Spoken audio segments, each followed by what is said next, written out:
Coming up on our InSight interview program on VR Audio Services. A perfect subject for this time of year and this season of giving. Michael Scalzi and Paul Zavinsky will be talking about how the support of listeners like you, donors, local businesses, civic groups, and volunteers have helped Vision Resources remain an important and vital community benefit organization for over 100 years. Hi, everybody, and welcome to InSight, a program here at Vision Resources Audio Services of interview programs where we interview some of the most interesting people here in the South Central PA community. And we're honored today because we're going to stay in-house. With me today is a good friend of mine, and my producer, Steve Long, is with us, too, and we are happy to have Paul Zavinsky with us.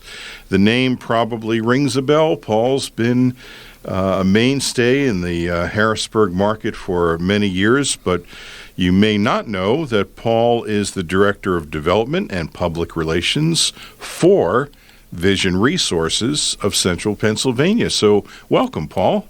Thank you, Michael. Glad to be here. Good to be with you, and we're actually recording this interview on Giving Tuesday, so it's, I think, kind of, what would you say, serendipitous that we're doing this interview today because Paul has so much information that he wants to give us about Vision Resources and some of the upcoming plans that he has for the growth of Vision Resources. But Paul, let me start off by saying this. I've been affiliated, honorably affiliated with Vision Resources for over 8 years now, and that's when I first met you. And when I first came to the facility and started hearing about Vision Resources and all of the programming and programs and community involvement that the agency had as a nonprofit, I was astounded. I had no idea that Vision Resources, which, correct me if I'm wrong, most people might even still remember being known as Tri-County Association for the Blind. Am I right? Did I have that right? Correct. Yeah. But this agency has been in existence since 1921. So can you tell us about some of the programs and programming that the agency puts forth into the community? Well, we have a service side to the organization, and those are the services that we try to assist people that are blind and visually impaired. And as part of that, we have our eye clinic. We have a low vision rehab center. We have case managers that assist people in their homes. We have an occupational therapist that assists people with technologies and in their homes. And then we have the business side. And you said it correctly. This organization is over 100 years old. And basically, in 1921, we started some of the services that we still do today. And we started some of the businesses that bring in revenue to the organization, but also these businesses give people that are blind or visually impaired training and a job and a new way of life for themselves. It started back in 1921 for us, and we continue that today with some of the businesses that we have here at Vision Resources. People ask me all the time, what was wrong with the name Tri-County Association for the Blind? Why did you change to Vision Resources? And the answer is? The answer is we adopted a fourth county. We were asked to adopt from the Pennsylvania Association for the Blind if we would adopt Franklin County. So that gave us 4 counties. And, of course, some people said, well, just call it Quad County Association for the Blind, and that just didn't quite have the same ring to it. No. So we adopted the new name, Vision Resources of Central Pennsylvania, and we still get checks and donations with the Tri-County name on it, and you know what? They go to the bank just like any other check. Right, exactly, yeah. Getting back to what I started out with when we first opened up, it just boggles my mind, and even being here over the past 8 years, it always seems that there's new stuff happening, new fundraising efforts, new programs being developed for folks in the community. Can you talk to some of the things that you feel are the most prominent in our organization? Well, for our organization, and probably for most organizations for the blind and visually impaired, we're all living longer. And that's where major eye diseases start affecting us as we get older. So the low vision rehab center has become a focal point for us ever since I've been here, for certain. And then we, as well as having a professional who does examinations and does a complete examination on a person's ability to use what vision that they have, our doctor here, he works with our low vision occupational therapist, who then they talk together and they assist the client to use what vision they have as best that they can, and deal with the effects of the eye diseases. Because frankly, we can take care of cataracts these days for some people, but the other eye diseases are going to probably get worse as you get older. That's true. I actually went to my eye doctor a couple of months ago, and he informed me that I have glaucoma in my left eye, so I'm being treated for that. So it's hitting home for me personally. But that doesn't mean that life ends. It means that we have to make adjustments in our lifestyles. And what's beautiful is that Vision Resources of Central Pennsylvania is there to assist in those areas. So that's good to know. Can you tell me a little more about the eye clinic, Paul? Well, the eye clinic is free to individuals with no insurance or low income, and they can come in, get a free eye examination with our doctor, and we'll make glasses for them. So it's quite a public service here in Central Pennsylvania, and we're very proud of it. And the rehab center, it does take all major insurance, and so we can assist people through the low vision rehab center just as well. You know, it's interesting. I was sitting at the front desk one day helping to fill in for the receptionist, and there were a couple of our older friends who had come in, and they seemed, when they first came in, that they were very depressed about their eyesight and all that. And as they were leaving after their appointment, they were smiling. One lady was actually crying, and she was so grateful for the services that Vision Resources provided to her and her husband. And I tell you, it got me choked up. I thought, wow, what a great agency, and really to help people with their vision challenges in the older part of their lives. You're listening to InSight here on Vision Resources of Central Pennsylvania, our audio services. I'm Father Michael Scalzi, one of the volunteers here, and our producer is with us too, Steve Long. And we're spending some time today with Paul Zavinsky, who is the Director of Development and Public Relations for Vision Resources. What else, Paul? Well, you touched on some of the services. I've touched on some of the services that we have here. And we talked about a revenue stream through the employment services that we have here. We have a carpet and flooring installation service. We have commercial custodial services. We have a production department where we assemble things like pens for the state. And through all those services, we hire people with a variety of disabilities. So that's another service that we're bringing to Central Pennsylvania. The people that work for us, they're wonderful people. They might have a disability, but they love to come in here and work every day and earn a living. And we're just very proud of the work that they do. So that's just some of the things that we do here.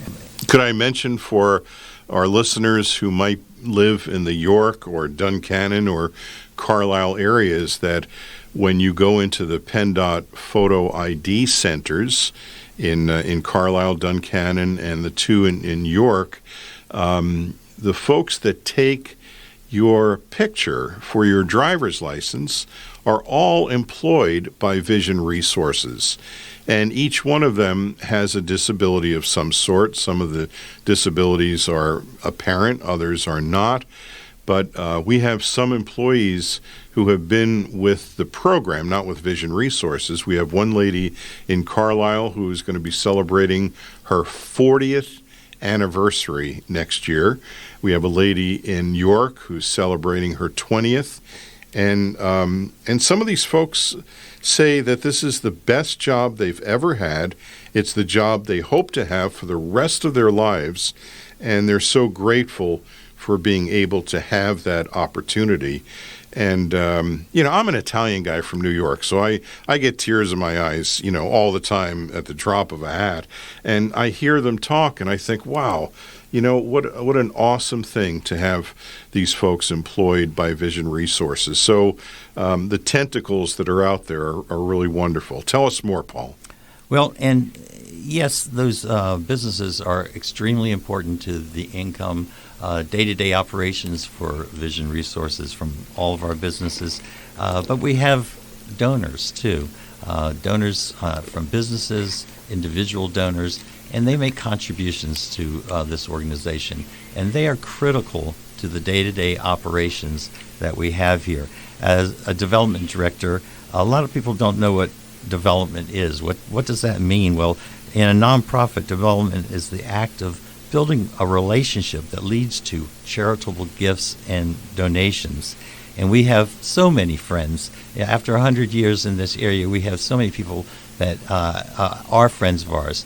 But with that said, we have this PR side of us that has to work 24 hours a day because so many people don't know what Vision Resources does and what we provide to the community. So we have this constant balancing act between doing the work, doing the services, and providing promotion for the organization. So more and more people know what we are, who we are, and what we do.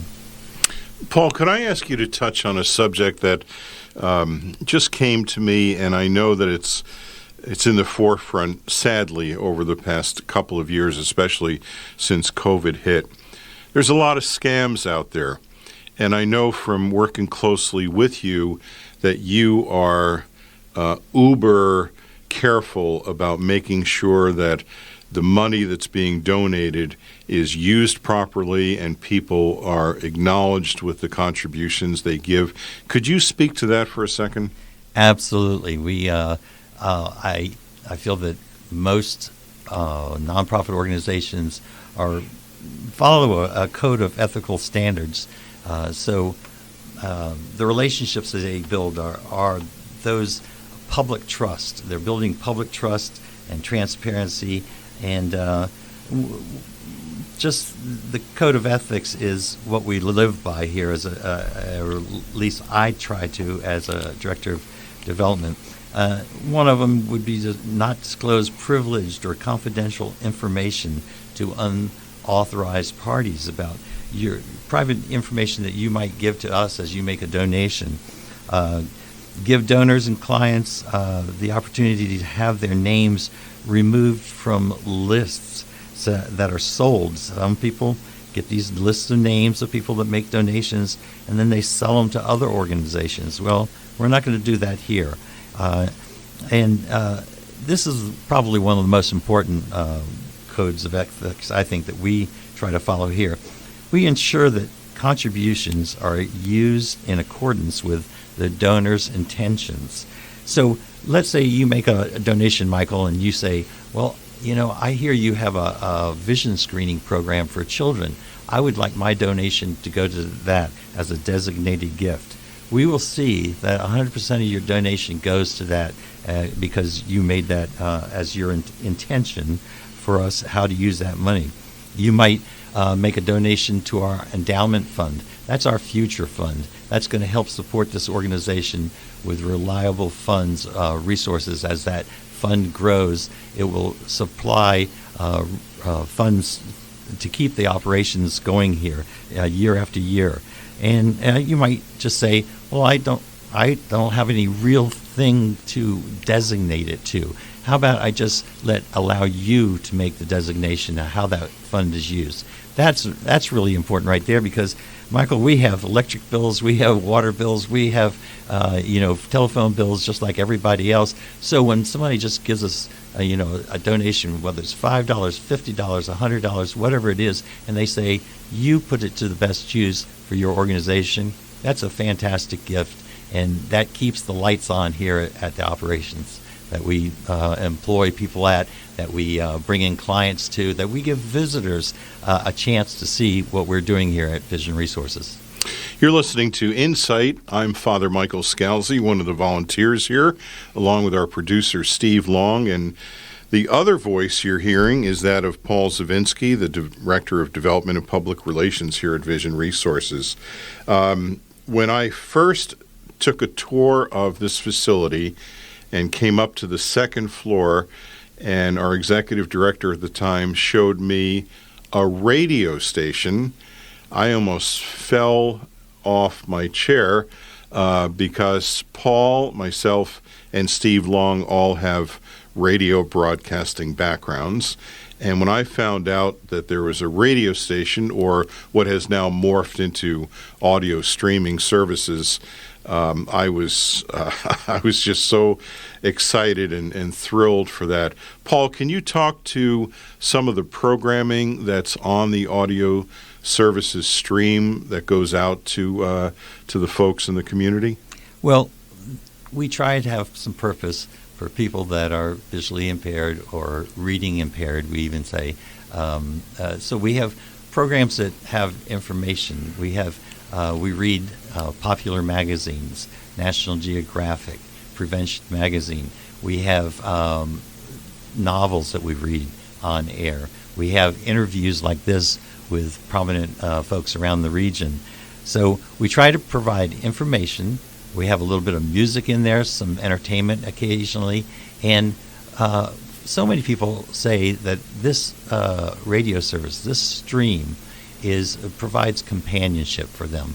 And we were constantly trying to improve things around the radio service here because we want people to listen to it. We want it to be a resource for the community. And you talk about when you first came in, I got the same tour that you were given, and I came in and I said the same thing. Oh my gosh, you got a radio station in here. And then I looked at the equipment, and the equipment was from the 60s. Yeah, it was analog equipment, true. and it was breaking down all the time and everything. And it was just like, this is what building relationships. Development is the act of building those relationships with people. And we had a person who used the service, liked the service, the companionship, the information, the entertainment, and when that person passed away, we received a bequest, and the bequest was a designated gift to the reading radio service at the time, and we purchased all digital equipment. We are digital now. We stream worldwide now, and it all started with that wonderful, generous gift that we got in this person's will.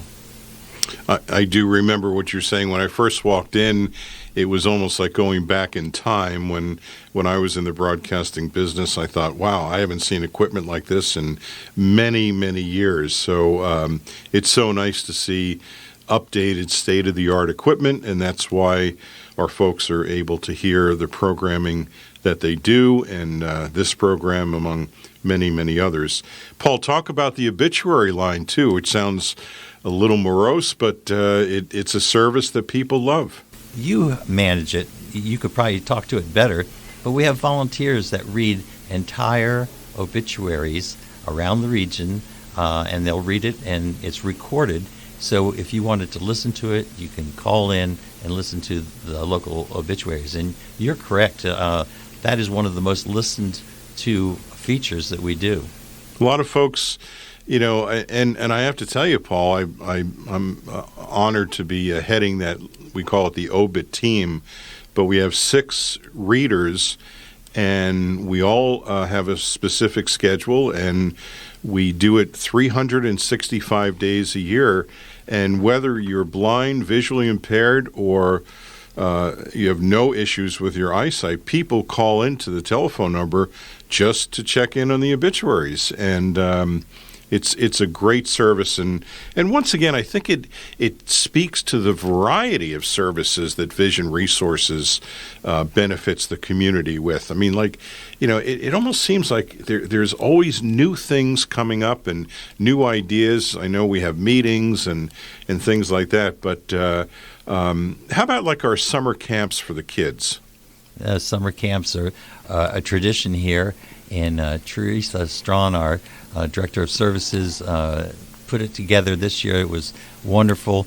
It's basically a means for kids that are visually impaired to get together with their peers, and they enjoy a week together doing all kinds of things. Some are educational, some are physical. They go out and they've done wall climbing, they've done canoeing, they've gone fishing. They do tug of wars, they have cookouts, they go swimming, a lot of things like that. Things that take them out of their comfort zone, and they're doing it with their peers, so they feel very comfortable. As I said before, Paul, this interview is being recorded on Giving Tuesday, which is an annual event, as we know. But honestly, every day is a giving day, or can be a giving day, because the need is always there. So as we're approaching the end of the year, a lot of people find themselves in a position where maybe they've forgotten to do some charitable donations during the year, or they're in the holiday spirit, the giving spirit. What would you suggest for those folks who are listening who might want to help with the mission of Vision Resources? Well, if they'd like to help with the mission, they can mail us a check. Our address is 1130 South 19th Street, Harrisburg, 17104. You can call in at 717-238-2531. We'll be happy to take a donation over the telephone, or you can go online to our website at www.vrocp.org and make a donation there. And you were talking about new things all the time. We're looking for new things. Well, we're doing something new this year. This is the giving season for most nonprofits leading up to the holiday season and the new year. And so we've got a little new twist that we're doing with our giving this year. We've got friends at the Catholic Charities program, the Interfaith Shelter for Homeless Families. And when you make a contribution to Vision Resources, you're making everything we do here possible, and we can't thank you enough for that contribution. But we know that there's other nonprofits like the Interfaith Shelter for Homeless Families, and they could use a little help too. And we've worked with them on past projects before in the past, and so we want to do something a little bit different this year. And we're going to ask if you can make a little bit of an extra donation and specify that donation when you make the donation to us. We're going to create a fund, and we're going to help purchase food for families there, because food, the Interfaith Shelter has been going for a couple decades now. And in the year 2013, they helped nearly 372 families. And we're talking about whole entire families. They aren't like other shelters. They don't separate people by age or gender, or split up the mothers and the fathers and the boys and the girls into different locations. They keep the families together because they find support through the strength that they get from each other. And the goal of Interfaith is to encourage the families and empower them to achieve self-sufficiency. And they do such a great job of that. And food is really important at the shelter. So if you could make a donation to Vision Resources and add a few extra dollars for the Interfaith Shelter, Vision Resources is going to present them with a check here at the end of December, and that will help food for families at the Interfaith Shelter. That's an incredible concept. That's wonderful. See, this is exactly what we're referring to. It seems that every time you turn around, there's something new and innovative going on. And I love the fact that you're talking about ways that Vision Resources is partnering with other agencies in the community to provide programs and things that benefit the community. So it's a wonderful partnership, isn't it? Absolutely. We have that partnership with individuals. We have that partnership with our volunteers. We have that partnership with contributors, with businesses. Many businesses support Vision Resources, and we certainly, every dollar is important. You take away the contributions that we make from individuals and businesses, and probably we wouldn't exist. So although we have businesses, we're bringing income into the organization through our businesses. You, as an individual donor, contributor, are just as important as the resources that we receive from the businesses. And Paul, what about those incredibly generous folks who remember us in their wills? Oh, that's what relationships are all about. When a relationship like that is realized, that you've known this individual for years, that you've gotten to be friends, a two-way street on that matter, and then unfortunately they pass away, and like everybody, but they remember this organization in their will, and because they want to make a gift that's for the future. They want to know that when they pass away, they're making the future possible for Vision Resources, and that's it's hard to put it into words, the gratitude that you have for that kind of a gift. Folks, there's a lot of agencies out there. There's a lot of opportunities for you to take your hard-earned cash and take a portion of it and make it do some good. But I'm going to tell you, if the thought crosses your mind, I strongly suggest you investigate Vision Resources of Central Pennsylvania. And if you have any questions, Paul Zavinsky is available during business hours. You may not be able to pronounce his last name. Just ask for Paul, and the number, Paul, 717-238-2531. And yes, if you would just like to have a discussion about the organization, or if you'd like to have a tour of the organization, I'll be glad to speak with you. I'll be glad to show you around and let you know what we're doing and how important individuals like you are. And if someone's listening and they just feel like writing out that check, that address again, Paul? Is, 1130 South 19th Street, Harrisburg, 17104. Just make that out to Vision Resources, and you'll get a personalized thank you note from me. You've been listening to InSight, service of the Audio Services Department here at Vision Resources of Central Pennsylvania. We've been talking with Paul Zavinsky, the Director of Development and Public Relations here at Vision Resources. Paul, thanks so much. Hope you have a wonderful Christmas and a great New Year. Thank you, Michael.